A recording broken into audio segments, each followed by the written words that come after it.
உடற்கல்வி உறவுகளுக்கு வணக்கம். நாம இப்ப இந்த வீடியோல என்ன பார்க்க போறோம் அப்டின்னா, யூனிட் 1ல உள்ள தியரிட்டிக்கல் பெர்ஸ்பெக்டிவ்ஸ் இன் மோட்டார் டெவலப்மென்ட் அப்டின்ற ஒரு டாபிக் தான் பார்க்க போறோம். ஆ மோட்டார் டெவலப்மென்ட்னாலே தெரியும்.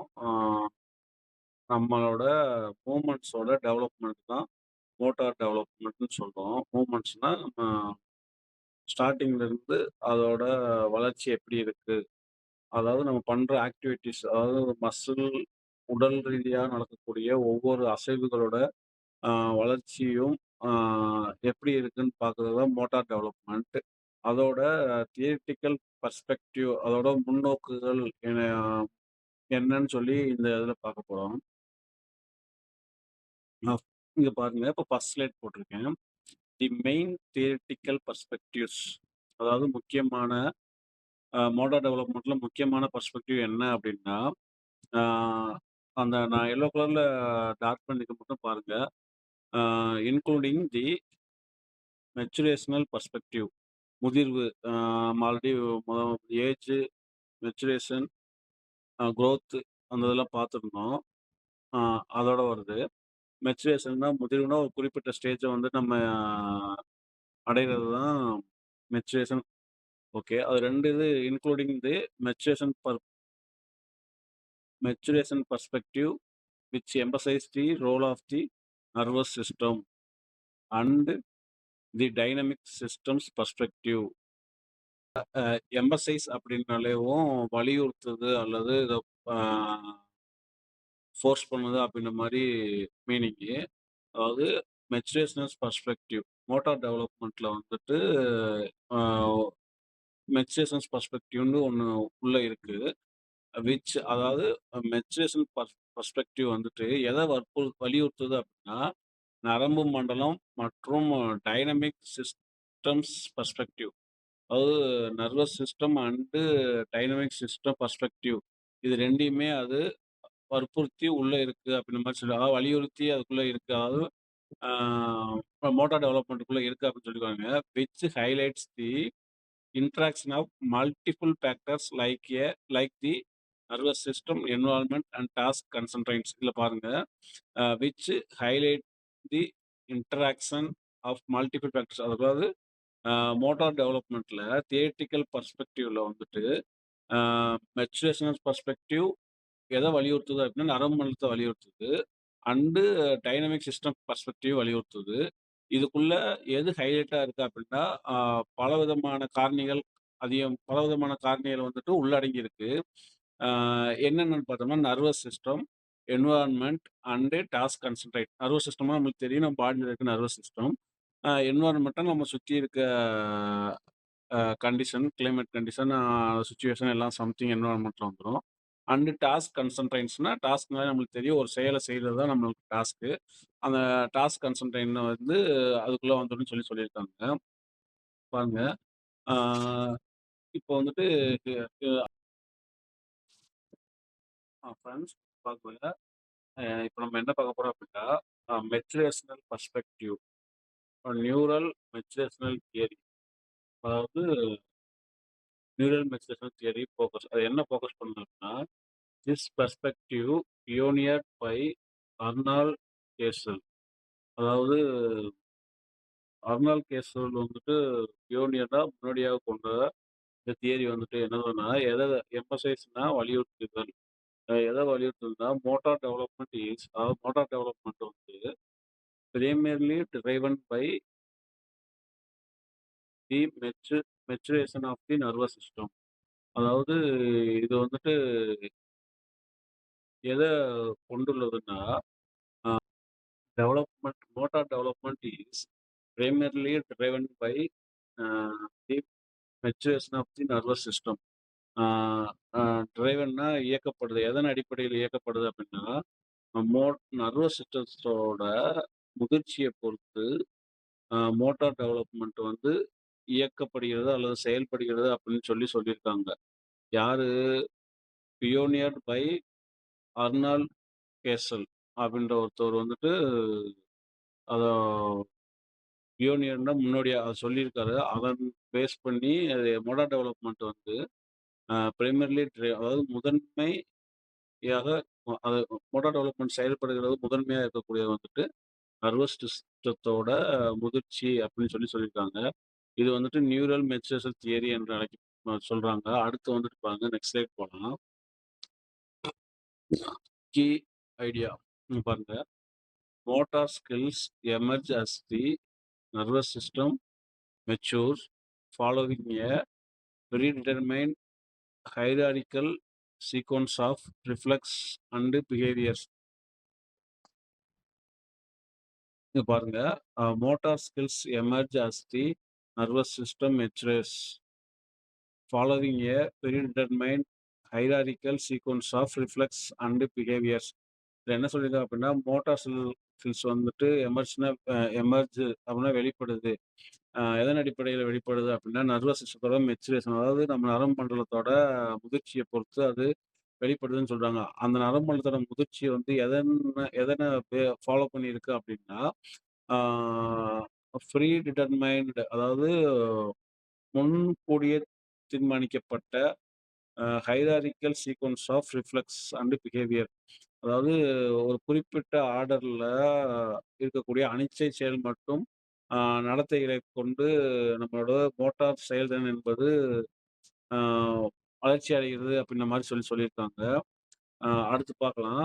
Assumption motor development is a natural internal process largely independent of environment influence.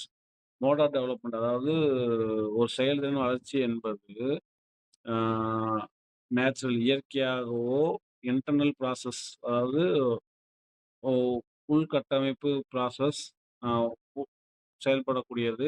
Largely independent of environment influence. Largely independent, அதாவது இண்டிபெண்டன்ட்னா நம்மளுக்கு தெரியும், சுதந்திரமானது. ஆ அது என்ன சொல்லணும்னா, ஆ அதாவது என்விரான்மென்ட் இன்ஃப்ளூயன்ஸ்ல இருந்துட்டு சுதந்திரமா இருக்கக்கூடியது அப்படின்னு சொல்லியிருக்காங்க. பாருங்க, motor development is a natural and internal process largely independent, அதாவது அதிகமான சுதந்திரத்தன்மை உடையது. எதோட தாக்கங்கள் இல்லாம இருக்கு அப்படின்னா, என்விரான்மென்ட்டோட இன்ஃப்ளூயன்ஸ் இல்லாம இருக்கு அப்படின்ற மாரி சொல்லியிருக்காங்க. மோட்டார் டெவலப்மெண்ட் வந்து இயற்கையாகவும் மற்றும் அ உள் செயல்திறன் கொண்டதாகவும், இன்டர்னல்னா நமக்கு தெரியும், உள்ள இருக்கிறதுன்னு சொல்லுவோம். இன்டர்னல் செயல்பாடுகள் மற்றும் largely independent of environment influence, அதாவது லார்ஜ்லி இண்டிபெண்டன்ட்னா தீவிரமான சுதந்திரத்தன்மை உடையது. யாருமே எதுவும் கேட்கக்கூடியாத அளவுக்கு அது சுதந்திரமா இருக்கக்கூடியது. அதாவது சுயநல சுயமா இருக்கக்கூடியது அப்படின்ற மாரி சொல்லியிருக்காங்க. எது தாக்கத்துல இருந்து அது சுயமா இருக்கு அப்படின்னா, என்விரான்மென்ட் இன்ஃப்ளூயன்ஸ், அதாவது அ சுத்தி இருக்க என்விரான்மென்ட் தாக்கத்துல இருந்து அது அ சு அ சுதந்திரமா இருக்கு அப்படின்ற மாரி சொல்லியிருக்காங்க. அடுத்து பாருங்க, motor milestone as a predict predictable and occur in the specific order. இதுவுமே பாருங்க, ஸ்பெசிஃபிக் ஆர்டர்னா ஒரு குறிப்பிட்ட ஆர்டர்ல தான் சொல்லியிருக்காங்க. மோட்டார் மைல்ஸ்டோன்ஸ் அப்படின்னா, நம்ம செயல்திறனோட இலக்கு. மைல்ஸ்டோன்னாலேயும் ஒரு இலக்கு. அ மோட்டார் மைல்ஸ்டோன்ஸ் ஆர் பிரிடிக்டபிள், அதாவது கணிக்கக்கூடியது. அதாவது மோட்டார் மைல்ஸ்டோன் வந்துட்டு இப்படி இருந்தா, இப்படித்தான் இருக்கும்னு சொல்லி நம்மளால கணிக்க முடியும். And occur is a specific order, அது வந்துட்டு ஒரு குறிப்பிட்ட ஆர்டர பேஸ் பண்ணி இருக்கு அப்படின்ற மாரி சொல்லியிருக்காங்க. மோட்டார் மைல்ஸ்டோன் வந்துட்டு கணிக்க ப்ரிடிக்டபிள்னா கணிக்கக்கூடியது. அதாவது முன்னாடியே நம்ம அசம்ப்ஷன் பண்ணிருவோம், இப்படித்தான் இருக்கும் அப்படின்னு சொல்லி. ஆ அது வந்து எதன் அடிப்படையில இருக்கு அப்படின்னா, ஸ்பெசிஃபிக் ஆர்டர் அக்கர் இன் த ஸ்பெசிஃபிக் ஆர்டர், அதாவது ஒரு குறிப்பிட்ட படிநிலைகள்ல படி இருக்கு மோட்டார் டெவலப்மெண்ட் அப்படின்னு மாதிரி சொல்லி மோட்டார் மைல்ஸ்டோன் அப்படின்னு சொல்லியிருக்காங்க. The nervous system is the primary driver of motor development. அதாவது ஒரு மோட்டார் டெவலப்மெண்ட்டோட வளர்ச்சிக்கு பிரைமரி டிரைவர்னா முதன்மையான செயல்திறன் கொண்டது வந்து நர்வஸ் சிஸ்டம் தான். நர்வஸ் சிஸ்டம் தான் முக்கியமான அங்கம். அ முதன்மையான அங்கம் அப்படின்னு சொல்லியிருக்காங்க. மோட்டார் டெவலப்மெண்ட் வந்து நர்வஸ் சிஸ்டம் தான் முக்கியமான ஒரு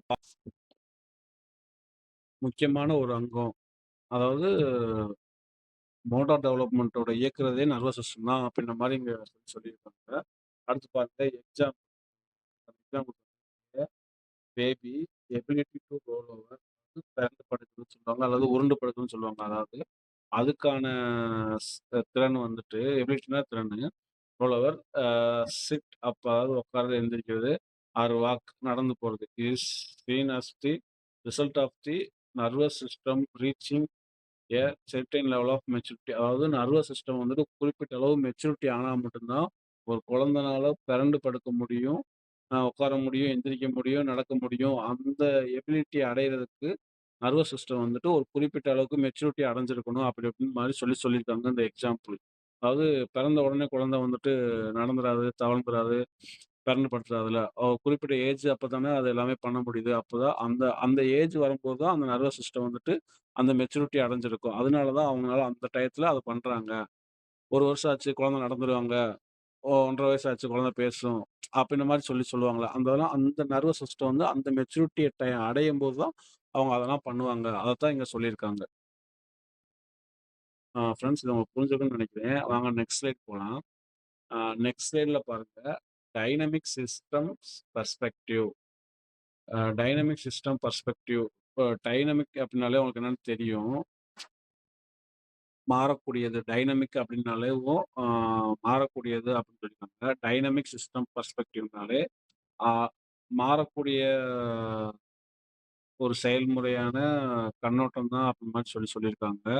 அத அந்த கண்ணோட்டத்துல பார்க்கலாம் அப்படின்னு சொல்லி சொல்லியிருக்காங்க. அதாவது மாறக்கூடிய கண்ணோட்டத்துல மோட்டார் டெவலப்மெண்ட் எப்படி இருக்குன்னு சொல்லியிருக்காங்க பாருங்க. Dynamic perspective. ஓகேங்களா? திஸ் பெர்ஸ்பெக்டிவ் அதாவது இந்த பெர்ஸ்பெக்டிவ் வந்துட்டு எந்த கண்ணோட்டத்துல பார்க்குறோம் அப்படின்னா, மோட்டார் டெவலப்மெண்ட்ட வந்து என்ன கண்ணோட்டத்துல பார்க்கணும்னா, அஸ் எ டைனமிக் ப்ராசஸ் மாறக்கூடிய ப்ராசஸ். அப்பப்போ மாறக்கூடியது.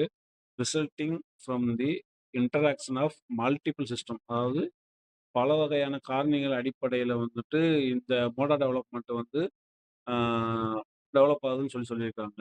அந்த டெவலப்மெண்ட் வந்துட்டு ஆ மாறக்கூடிய தன்மை கொண்டது. எதன் அடிப்படையில் மாறக்கூடியது அப்படின்னா, நர்வஸ் சிஸ்டம், பயோமெக்கானிக்கல் அதாவது நர்வஸ் சிஸ்டம்னா நம்ம உடம்புல இருக்க நர்வஸ் சிஸ்டம். மெக்கானிசம் அதாவது உயிர் இயக்கவியல். பயோமெக்கானிசம்னா உயிர் இயக்கவியல். அதாவது உள்ள நடக்கக்கூடிய இன்டர்னல் ப்ராசஸ் நம்ம பிளட் சர்க்குலேஷன், பிரீத்திங் இதெல்லாம் எல்லாமே உயிர் இயக்கவியல்ல வந்துரும். அடுத்து என்விரான்மென்ட் நம்ம சுத்தி இருக்கக்கூடிய என்விரான்மென்ட் அது சிச்சுவேஷன பொறுத்து, சூழ்நிலைய பொறுத்து மாறக்கூடியது. மற்றும் டாஸ்க் கன்ஸ்ட்ரெயின்ட். டாஸ்க் கன்ஸ்ட்ரெயின்ட்னா நம்ம செய்யக்கூடிய செயல பொறுத்து நம்மளோடது மாறக்கூடியது. இது எல்லாமே சேஞ்ச் ஆகக்கூடிய ஒண்ணு. இத பொறுத்து தான் நம்மளோட மோட்டார் டெவலப்மென்ட் இருக்குன்னு சொல்றது தான் டைனமிக் சிஸ்டம்ஸ் பெர்ஸ்பெக்டிவ். ஃபிரெண்ட்ஸ் உங்களுக்கு இது புரிஞ்சிருக்கும்னு நெனைக்கிறேன். கீழ பார்க்கலாம். Key idea motor skills emerge எதன் அடிப்படையில் வெளிப்படுது motor skills as a result of the interplay between these systems. எந்த systems rather than solely relying on the nervous system. எல்லாத்துலயும் நர்வஸ் சிஸ்டம் தான் முக்கியமா வந்திருக்கு. நர்வஸ் சிஸ்டம் தான் மெயின் ரோல் ப்ளே பண்ணுது. ஃபிரெண்ட்ஸ் பாருங்க இங்க குடுத்திருக்கிறது வந்துட்டு ஆ motor skills emerge as a result of the interplay between these systems. அதாவது மேல குடுத்துருக்காங்கல்ல, nervous system, biomechanics, environment and task concentration. இதுக்குள்ள நடைபெறுகிற இன்டர்பிளே இதுக்குள்ள நடைபெறக்கூடிய விஷயங்களையும் நம்பி இருக்கு. Other then solely relying on the nervous system. அதாவது நர்வஸ் சிஸ்டத்த மட்டும் நம்பி இல்லாம, இந்த மேல இருக்கக்கூடிய சிஸ்டத்துங்களையும் நம்பித்தான் நம்ம மோட்டார் டெவலப்மென்ட்டோட வெளிப்பாடு இருக்கு அப்படின்ற மாரி சொல்லியிருக்காங்க. அதாவது நர்வஸ் சிஸ்டம் மட்டுமே முக்கியமா இல்லாம, மேல வரக்கூடிய பயோமெக்கானிக்ஸும், and environment and task construct இதெல்லாம் சேர்ந்து ஆ மோட்டார் டெவலப்மெண்ட் வந்து டெவலப் ஆகுது அப்படின்னு சொல்லியிருக்காங்க. அதாவது நர்வஸ் சிஸ்டம் மட்டும் நம்பி இல்லாம. ஃபிரெண்ட்ஸ் இது உங்களுக்கு புரிஞ்சிருக்கும்னு நினைக்கிறேன். வாங்க நெக்ஸ்ட் ஸ்லைட் போலாம். Assumption motor development is a continuous process of exploration and adaptation. பாருங்க மோட்டார் டெவலப்மெண்ட் வந்து continuous process exploration adaptation. Continuous process of exploration. தொடர் செயல்முறை ஆய்வு மற்றும் அத அக்செப்ட் பண்ணிக்கக்கூடிய ஒரு நிகழ்வு தான் மோட்டார் டெவலப்மெண்ட். அடாப்டேஷன்னா அத வந்துட்டு அந்த ஸ்கில்ல வந்துட்டு அதுக்கு நம்ம ஒத்து போறது தான் அடாப்டேஷன். அதாவது மோடார் டெவலப்மெண்ட் தொடர் செயல்முறை மற்றும் அடாப்டேஷன் ஆகும். அதாவது அடாப்டேஷன்னா அதுக்கு ஒத்து போறது தான் மோடார் டெவலப்மெண்ட் சொல்லியிருக்காங்க. Environment environmental factors and individual characteristics play a crucial role in the shaping of motor development. அதாவது நம்ம சுற்றி இருக்கிற என்வரான்மெண்ட் கண்டிஷனும் நம்மளோட இண்டிவிஜுவலோட கேரக்டரிஸ்டிக்ஸும் அதாவது ஒவ்வொருத்தவங்களும் ஒவ்வொரு மாதிரி இருப்பாங்க. ஒருத்தவங்க திமிரா இருப்பாங்க, ஒருத்தவங்க சைலண்டா இருப்பாங்க, ஒருத்தவங்க வந்துட்டு 2 கடையில இருக்க மாரி இருப்பாங்க, ஒருத்தவங்க அப்படியே சாதுவா போவாங்க. இந்த மாரி ஒவ்வொருத்தவங்க கேரக்டருமேவும் மோட்டார் டெவலப்மெண்ட்ல வந்துட்டு முக்கியமான ரோல் ப்ளே ஆகுதுன்னு முக்கியமான ஒரு ரோல் ப்ளே ஆகுது. எதுக்காகன்னா, மோட்டார் டெவலப்மெண்ட் அண்ட் சேஃபிங்ல மோட்டார் டெவலப்மெண்ட் டெவலப் ஆகுறதுல வந்துட்டு, ஆ ஒருத்தவங்களோட என்விரான்மென்ட் மற்றும் அவங்களோட கேரக்டர் அவங்களோட கேரக்டரிஸ்டிக்ஸ் அதாவது இண்டிவிஜுவல் கேரக்டர் அவங்க தனித்தனிப்பட்ட ஆ தனித்தனி ப இப்ப குண தனித்தனிப்பட்ட குணாதிசயங்களும் இதுல வந்துட்டு முக்கியமான ஒரு ரோல் பண்ணுதுன்னு சொல்லியிருக்காங்க. அடுத்து வந்து motor skills are not simply reflex or pre-programmed behaviours but rather emerge from the dynamic interaction of various factors. இதில் என்ன சொல்லியிருக்காங்க அப்படின்னா, மோட்டார் ஸ்கில்ஸ்னா மோட்டார் செயல்திறன் என்பது நாட் சிம்பிளி அதாவது நாட்னாலேயும் இல்லைன்னு அர்த்தம். நாட் சிம்பிளி ரிஃப்ளெக்ஸஸ் அதாவது ஆ, ஆ, சாதாரணமான அனிச்சையினால நடைபெறக்கூடியது அல்லது ப்ரீ ப்ரோக்ராம் அதாவது முன்னாடியேவும் பிளான் பண்ணி வச்ச பிஹேவியர் அடிப்படையில் இது டெவலப் ஆகலை. பட் இன்ட்ராக்ஷன் ஆஃப் பல காரணிகள் அதாவது என்வரான்மெண்ட் காரணி நம்ம சொன்ன முன்னாடியே சொன்ன மாதிரி அதன் அடிப்படையில் மாடர்ன் டெவலப்மெண்ட் வந்துட்டு டெவலப் ஆகுதுன்னு சொல்கிறாங்க. அதாவது டாஸ்க் கன்சம்பைன் என்வரான்மெண்ட்டு பயோகெமிக்கல் இதெல்லாம் இருக்குல்ல அந்த இதை பேஸ் பண்ணி கூட மாடர்ன் டெவலப்மெண்ட் இருக்குது அப்படின்னு சொல்கிறாங்க. அதாவது நர்வஸ் சிஸ்டத்தை பேஸ் பண்ணி மட்டும் இல்லை, அதாவது முன்னாடியே பிளான் பண்ணி வச்ச மாதிரியும் இல்லாமல் அந்த சம் வேற மாதிரி நடக்கக்கூடிய சுற்றி என்வரான்மெண்ட்டை சுற்றி நடக்கக்கூடிய சில விஷயங்களை பேஸ் பண்ணியும் மோட்டார் டெவலப்மெண்ட் வந்துட்டு டெவலப் ஆகுதுன்னு சொல்லியிருக்காங்க. எக்ஸாம்பிள் பாருங்க, a child's ability to walk in not solely determine by the nervous system but also by factors like their body size, strength, balance, and the surface they are walking on. என்ன சொல்றாங்க பாருங்க, அதாவது இப்போ nervous சிஸ்டத்தை nervous சிஸ்டத்தினால மட்டுமே அவங்க ஒரு குழந்தை வந்து நடந்து போகல. But also by factor like their இங்கே பாருங்க, அந்த குழந்தையோட பாடியோட சைஸு, அவங்களோட strength, balance and surface their walk அதனால தான் அவங்க அந்த மாதிரி நர்வஸ் சிஸ்டம் மெச்சூரான மட்டும் அவங்களால நடக்க முடியாது. இந்த மாதிரி சில காரணிகளும் அதில் இருந்தால் மட்டும்தான் அவங்களால நடக்க முடியும் அப்படின்னு சொல்லுவாங்க. அவங்க பாடி சைஸு, பேலன்ஸு, ஸ்ட்ரென்த்து, அப்புறம் வந்து அவங்க நடந்து போகிற சர்ஃபேஸ் வந்து நல்லா இருந்தால் தான் அவங்களால நார்மலாக நடக்க முடியும். ஒரு ஒரு சில குழந்தைய வந்துட்டு ஒரு வருஷத்துல நடப்பாங்க, ஒரு சில குழந்தை 1.5 வருஷம் ஆகும். அந்த மாதிரி சில மந்த் வேரியேஷன் ஆகும், நாட்கள் வேரியேஷன் ஆகும், நடந்து போகிறதுக்குள்ள எல்லாமே அவங்களோட பாடி சைஸு, ஸ்ட்ரென்த்து, பேலன்ஸ் அதை பொறுத்து கூட மாறுபடும் அப்படின்ற மாதிரி சொல்கிறாங்க. நர்வஸ் சிஸ்டத்தை மட்டுமே பேஸ் பண்ணி மோட்டார் டெவலப்மெண்ட் இருக்காது அப்படின்ற மாதிரி சொல்லியிருக்காங்க. ஃப்ரெண்ட்ஸ், இது உங்களுக்கு புரிஞ்சிருக்கும்னு நினைக்கிறேன். வாங்க ஃப்ரெண்ட்ஸ், நெக்ஸ்ட் ஸ்லைடு போகலாம். நெக்ஸ்ட்டு வந்துட்டு அதர் பர்ஸ்பெக்டிவ் அதாவது பர்செப்ஷனல் காக்னிட்டிவ் பர்ஸ்பெக்டிவ்னாலேயும் கண்ணோட்டம் நம்ம வந்துட்டு எந்த மாதிரி பார்க்குறோம் அப்படின்றது. பர்செப்ஷனல் அண்டு காக்னிட்டிவ்னும் போது அறிவாற்றல் சம்மந்தமான ஒரு பார்வை எப்படி இருக்குது மோட்டார் டெவலப்மெண்ட்டை பற்றி அப்படின்னு சொல்லியிருக்காங்க. இது வந்துட்டு this perspective emphasise that the role of the perception and cognition. ஓகேங்க, இது என்ன சொல்லியிருக்காங்க பாருங்கள். எம்பசைஸ் எதை வலியுறுத்துது அப்படின்னா பர்செப்ஷன் அண்ட் காக்னிஷன் அறிவை பொறுத்து வலியுறுத்துன்னு சொல்லியிருக்காங்க. Motor development suggests that motor skills are shaped by the how individual perceive and interact with the environment. அதாவது ஒரு தனிநபர் வந்துட்டு ஒரு சுற்றி இருக்க என்வரான்மெண்ட் சூழ்நிலையோட எப்படி அவர் புரிஞ்சுக்கிட்டு நடந்துக்கிறாரோ அதை பொறுத்து அவரோட மோட்டார் டெவலப்மெண்ட் வந்துட்டு இம்ப்ரூவ் ஆகுது. மோட்டார் டெவலப்மெண்ட்டு அதை பொறுத்து தான் இருக்குது. அதாவது தன்னை சுற்றி இருக்க என்வரான்மெண்ட்டை வந்துட்டு ஒரு இண்டிவிஜுவல் வந்துட்டு எப்படி அதை புரிஞ்சுக்கிறாரு, அவர் அறிவாற்றல் மூலமாக அதை எப்படி ஹேண்டில் பண்ணி அதை புரிஞ்சுக்கிட்டு அதுக்கு வழியாக எப்படி நடந்துக்கிறாரோ அதை பொறுத்து தான் அவரோட மோட்டார் வளர்ச்சி இருக்குது அப்படின்ற மாதிரி இந்த பர்செப்ஷனல் காக்னிட்டிவ் பெர்ஸ்பெக்டிவ்ல வந்துட்டு சொல்லியிருக்காங்க. நல்லா பார்த்துக்கங்க ஃப்ரெண்ட்ஸ். அதாவது ஒரு தனிநபர் வந்துட்டு தன்னை சுற்றி இருக்கக்கூடிய சூழ்நிலைகளை எவ்வாறு புரிஞ்சுக்கிட்டு, அதுக்கு ஏத்த மாரி தன்னை எப்படி மாற்றிக்கிறாரோ, அத பொறுத்து தான் அவரோட மோட்டார் வளர்ச்சி இருக்குன்ற மாரி சொல்லியிருக்காங்க இந்த இதில. அப்படின்னு சொல்லியிருக்காங்க. ஃப்ரெண்ட்ஸ் இது உங்களுக்கு புரிஞ்சிருக்கும்னு நெனைக்கிறேன். அதாவது ஆக்ஷன்ஸ் பெர்ஸ்பெக்டிவ்னா, actions perspective views motor development as a process of purposeful goal directed action. அதாவது என்ன சொல்லியிருக்காங்க அப்படின்னா, ப்ராசஸ் ஆஃப் பர்பஸ்ஃபுல் அதாவது ஒரு செயல்முறை எதுக்கான செயல்முறை நம்ம தேவைகளுக்கான அ செயல்முறை மூலமும், கோல் டைரக்டட் ஆக்ஷன் அதாவது ஒரு இலக்க நோக்கி நம்ம போறக்கூடிய செயல்முறைகளும், மோட்டார் டெவலப்மெண்ட்டுக்கு வந்துட்டு முக்கியமான வழிவகுக்குது அப்படின்னு சொல்லியிருக்காங்க. இது எத உள்ளடக்கி இருக்கு அப்படின்னா, ஆ ஆய்வுகள் மற்றும் ஆ இன்டராக்ஷன் வித் தி என்வைரன்மென்ட் சுத்தி இருக்க என்வைரன்மென்ட் சூழ்நிலைகளும், ஆ அவரோட நாலேட்ஜ பொறுத்து அவர் பண்ற ஆய்வுகள் சம்திங் அதெல்லாம் பொறுத்து தான் ஆ அவங்களோட மோட்டார் டெவலப்மெண்ட் இருக்கு அப்படின்னு சொல்லி இந்த ஆக்ஷன் பெர்ஸ்பெக்டிவ் மூலம் நம்ம பார்க்குறோம். ஃப்ரெண்ட்ஸ் வாங்க அடுத்து என்ன இருக்குன்னு பார்க்கலாம்.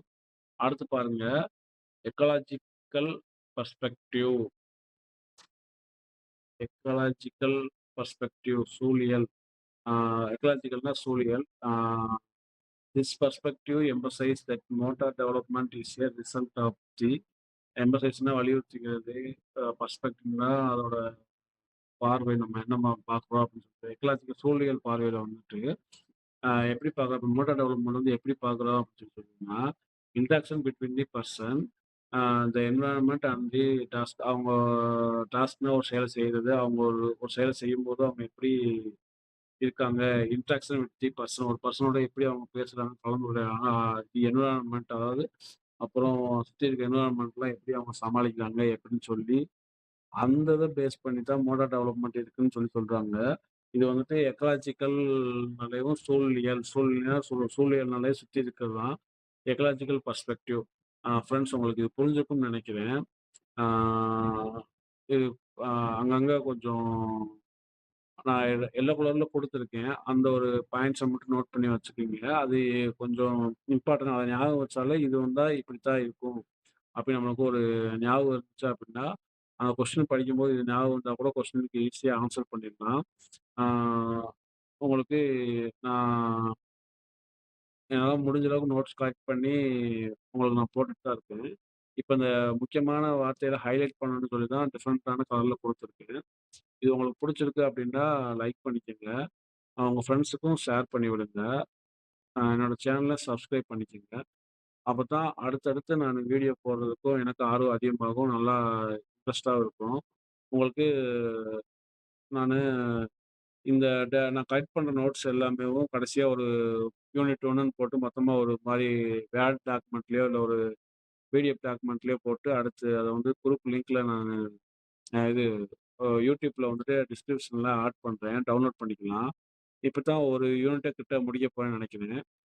அடுத்தடுத்து இப்ப நானு பண்ணிட்டே இருக்கேன். ஒர்க் போயிட்டு இருக்கனால சில விஷயங்கள ஃபுல்லா அத கான்சன்ட்ரேட் பண்ணி பண்ண முடியல. காலைல போறோம், ஈவினிங் தான் வர்றோம். நெக்ஸ்ட் வந்துட்டு இன்னும் கொஞ்சம் அதிகமா நானு ரிஸ்க் எடுத்து அதிகமான வீடியோ கிரியேட் பண்ணிட்டு போறதுக்கு நான் ட்ரை பண்றேன். Thank you friends. சப்ஸ்கிரைப் பண்ணிக்கங்க. சேனல ஆ உங்க ஃப்ரெண்ட்ஸுக்கும் ஷேர் பண்ணுங்க. படிக்கிறவங்களுக்கோ, கிளாஸ் போக முடியாதவங்களும் இத பார்த்து கொஞ்சமாவது யூஸ்ஃபுல்லா இருந்து படிச்சு, அதுல அவங்க ஏதாவது பாஸ் ஆனா எனக்கு ரொம்ப சந்தோஷம். ஆ ஏன்னா போஸ்டிங் அதிகமா இருக்கு. நம்மளுக்கு நெறைய வாய்ப்புகள் அதிகமா இருக்கு. அதனால தான் இப்படி யாருக்காவது உதவுமே அப்படின்னு சொல்லி இத நான் பண்ணிட்டு இருக்கேன்.